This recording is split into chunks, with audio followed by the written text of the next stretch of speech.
오늘 마셔볼 위스키는 글렌모렌지 시그넷 리저브입니다. 글렌모렌지 시그넷 리저브 갖다 놓지도 않고 웬 시그넷 리저브 리뷰인가요? 제가 어제 한국 시음회를 다녀와서 맛을 보고 바이아를 담아왔어요. 이걸로 오늘 시음을 한번 해볼 거고, 글렌모렌지 시그넷 하면 대표적인 시리즈 중 하나가 됐죠. 이제 아마 제가 생각하기에 LVMH에 넘어가고 나서 나온 제품 중에서 가장 의미 있는 바틀이 아닌가 싶어요. 나스 위스키인데 고가로 만들어서 시장에 정착을 시킨 아주 대표적인 제품 중에 하나가 되었고, 하나 더 해서 한국에서도 굉장히 많은 양이 판매가 된 제품이죠. 위스키 좀 좋아하시는 분들 치고 글렌모렌지 다른 제품은 몰라도 시그넷은 안 드셔보신 분들이 거의 없을 겁니다. 그죠? 글렌모렌지 시그넷이 초콜릿 몰트, 보리를 고온에 다시 볶아서 조금 검은색이 날 때까지 커피 로스팅 하듯이 몰트를 로스팅해서 색이 진해지면, 이건 흑맥주 만드는 거랑 똑같죠. 그러니까 캐러멜라이징이 되면서 초콜릿티하고 커피 같은 맛들이 도드라지게 되는데, 그걸 가지고 위스키를 만든 거고요. 이렇게 시장에 정착이 잘 됐던 시그넷이 한국에 특별한 제품을 좀 배정을 해줬었어요. 한국 면세점 전용으로다가 시그넷이 에스프레소면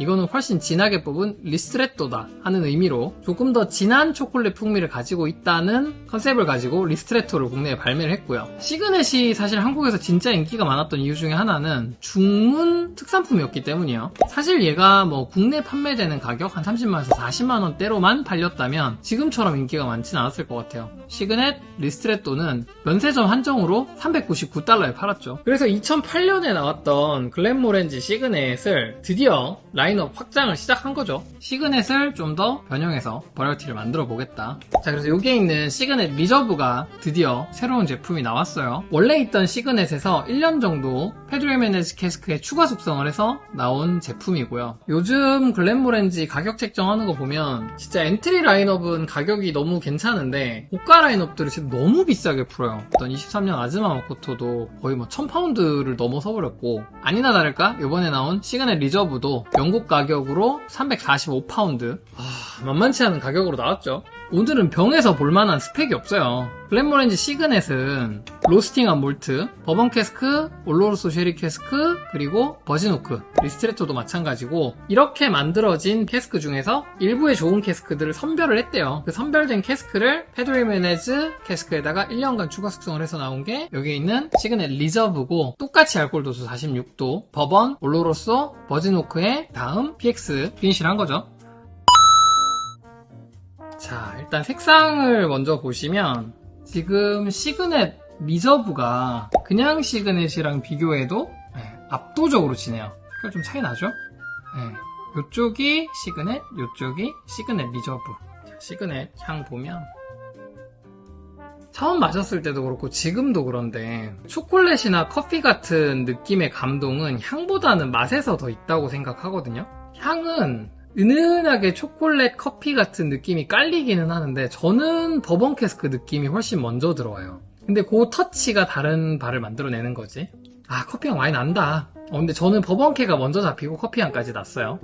리스트레토를 비교해보면, 그러니까 제일 짜증나는 부분이 이거죠. 시그넷에 강화판 리스트레토를 내줬으면, 리스트레토를 46도가 아니라 한 54도로 내줬으면 이거 사람들 무조건 샀지. CS 시그넷이었으면. 똑같이 46도로 만들어 놓고 리스트레토라고 하는 게 일단 킹받는 포인트. 두 번째, 일단 향에서 구분 안 되고, 많은 사람들이 그랬죠. 구분 못 한다고. 일단 시그넷 리저브 향 볼게요. 컬러요, 오렌지 색소 탈걸요?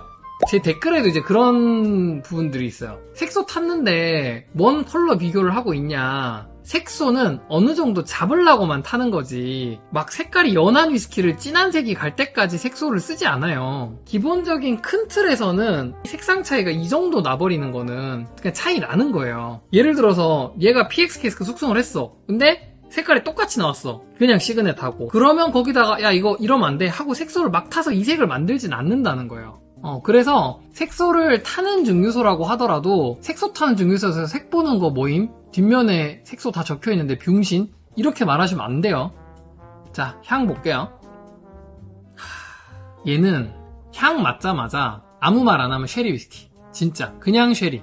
막 진하고 꾸덕한 쉐리는 아니고, 그러니까 무조건 쉐리 피니쉬를 했든 쉐리 터치가 무조건 들어갔다는 그냥 직관적으로 빡 와요. 쉐리 느낌이 꽤나 지배적이어서 뒤쪽에 느껴지는 초코 뉘앙스 같은 게 시그넷은 첫 향에는 버번스러운 느낌이 먼저 들어오다가 조금만 집중하면 그 커피나 초코 느낌이 잡히거든요. 근데 시그넷 리저브는 그 PX의 영향이 좀 강해요. 원래 뭐 올로로소 쉐리도 그렇고, 그러니까 PX보다 올로로소가 조금 더 그렇죠. 약간 초콜릿티한 뉘앙스도 가지고 오잖아요. 그래서 약간 비슷한 결로 묻히는 게 아닌가 싶은 느낌이 있어요. 확실히 쉐리 포워드하다. 맛을 바로 볼게요. 입에 딱 처음 들어올 때는 이게 무슨 커피? 약간 버번 캐스크 같은 느낌이 먼저 확 들어와요. 스피릿에서는 입에서 굴리기 시작할 때쯤부터 커피 뉘앙스가 송글송글 올라오거든요. 그러다가 딱 삼키고 나서 직후에는 아 여기 쉐리도 조금 블렌딩이 돼 있어 하는 게 살짝 느껴지고, 그 뒤에 커피인데 약간 커피 사탕 같은 느낌이 정말 길게 빼요. 약간 달콤 쌉싸름한 느낌이. 그러니까 이게 그 사람들이 시그넷에 환장하는 포인트죠. 시그넷의 커피 뉘앙스는 앞단이 아니라 뒷단에 쫙 몰려있어요. 리스트레토도 마셔보면 향에서는 차이가 없다. 난 이건 진짜 말도 안 된다고 생각해. 아니 이거는 블라인드에도 아무도 못 맞춘다니까요. 예전에도 그 생각이었고 지금도 마찬가지예요. 이거를 399불에 계속 팔았으면 이거 무조건 욕먹었을 것 같아. 리스트레토 못 먹어봐서 아쉽다 라는 생각을 가질 필요는 없습니다. 시그넷만 드셔보셨으면 리스트레토 똑같아요. 박스 색깔만 바꾸고 뚜껑에 요 메탈 색깔 바꾸고 리스트레토 한 줄 더 적힌 거 빼면은 똑같은 술이다. 병 안 버리고 시그넷 한 병 더 사다가 똑같이 부어놓고 리스트레토라고 주면 그냥 다 그런가 보다 하고 마실 맛이에요. 마지막 시그넷 리저브 맛볼게요. 쉐리. 얘가 확실히 풀텀으로 PX에 숙성한 위스키는 아니고, 그것도 뭐 1년이라는 피니쉬로 치면 뭐 짧다고만은 할 수는 없지만 길지 않은 시간만 피니쉬를 했잖아요. 아 이건 쉐리 위스키다 라고 할 만큼의 그 쉐리 뉘앙스를 입에서는 주지는 못해요.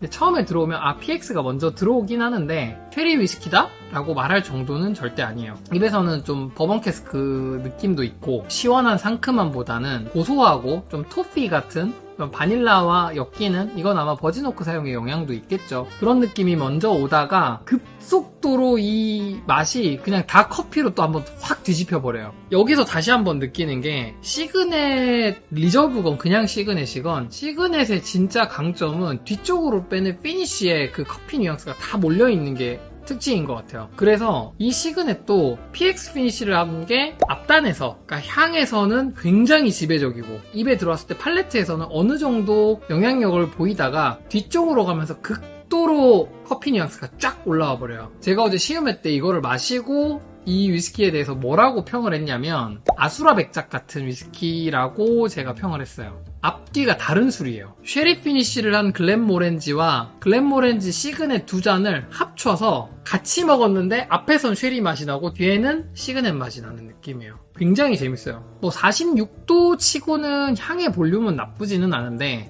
당연히 46도다 보니까 좀 가볍죠? 불호 포인트는 하나도 없어요. 그러니까 진짜 재밌는 위스키예요. 아무 생각 없이 그냥 향 맡고 마시면 쉐리 위스키인가? 하고 마셨다가 쉐리가 저물면서 커피가 올라가는 그 광경을 입안에서 페이딩을 느낄 수 있는 너무나도 재밌는 위스키고 피니쉬도 길고 시그넷 시리즈가 항상 그러하듯. 그런데 결국 이 술의 한계는 뭐냐? 가격이 문제인 거죠. 얘가 지금 345파운드고 국내에는 아마 물량이 많지도 않아서 소매 물건이 많지는 않을 거라고 하고 뭐 면세점에도 나온다고는 하는데 얘도 거의 한 최소 400달러? 면세점 기준?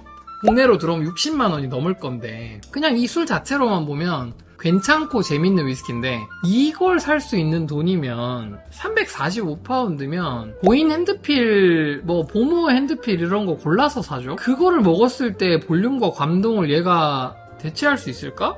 345파운드 제가 최근에 구매한 게 치프틴 시가몰트 21년 숙성 버전이고 지금 이런 치프틴 시가몰트 같은 애가 345파운드면 사요. 위백 평점이 거의 92점에 달하는 쉐리 위스키를 350파운드 주면 그냥 살 수 있는데 과연 이거를 꼭 먹어야 될 것인가? 오렌지에 미친 사람이고 돈이 많은 사람이라면 먹겠는데 그냥 술 자체만 놓고 보면 너무 재미있는데 과연 기회비용까지 생각하면 이 술을 살 수 있을까?가 조금 고민이 돼요. 네, 가격 책정이 문제인 것 같아요. 만약에 얘가 이 가격대가 아니고 뭐 한 200파운드 정도까지라면 모르겠는데, 얘가 면세점에서 예를 들어서 399달러라고 했을 때, 그쵸, 엘리먼츠는 170이잖아요. 엘리먼츠 2병을 살 돈이야. 옥돔도 2병을 사요, 지금. 옥돔 15.3을. 저도 어제 시험에 가서는 가격에 대해서 이렇게 신랄하게 비판을 하지는 못했는데, 마무리를 하고 얘기를 더 해보죠. 글렌모렌지 시그넷 리저브는 너무 재밌는 위스키야. 진짜 이렇게까지 앞뒤가 확 달라지는 위스키를 본 적이 있나 싶을 정도로 색다른 경험이었어요. 그 1년밖에 안 했지만 PX의 뉘앙스가, 앞쪽에서는 PX의 뉘앙스가 이렇게 두껍게 들어와요. 그래서 PX의 뉘앙스는 향에서 맛에서 피니쉬로 갈수록 이렇게 빠지고, 초콜릿 뉘앙스는 여기 밑에서 시작해서 점점 존재감을 드러내다가 마지막 피니쉬에서 극단으로 치달아요. 정말 앞뒤가 다른 경험을 주는 위스키예요. 마치 아수라 백작 같은 위스키예요. 너무 재밌고 한 잔 정도는 꼭 한번 재미로라도 경험을 해보셨으면 좋겠어요. 그런데 이거의 바틀 가격 한국에 얼마에 나올지 모르겠어요. 면세점에도 풀린다고는 하는데 얘가 399달러로 들어온다. 뭐 할인 좀 받고 하면 한 350불? 그건 한 40에서 50만원대까지라면 뭐 미친 척하고 한번 사볼 거는 같아요. 면세점이면. 그런데 뭐 국내가로 60만원이 넘는 돈이다. 한 병을 사는 거는 저는 굳이 추천은 못할 것 같아요. 근데 한 잔 정도는 진짜 꼭 경험해 보셨으면 좋겠어요. 너무 재밌어요. 오늘의 시그넷 리저브 시음은 여기까지.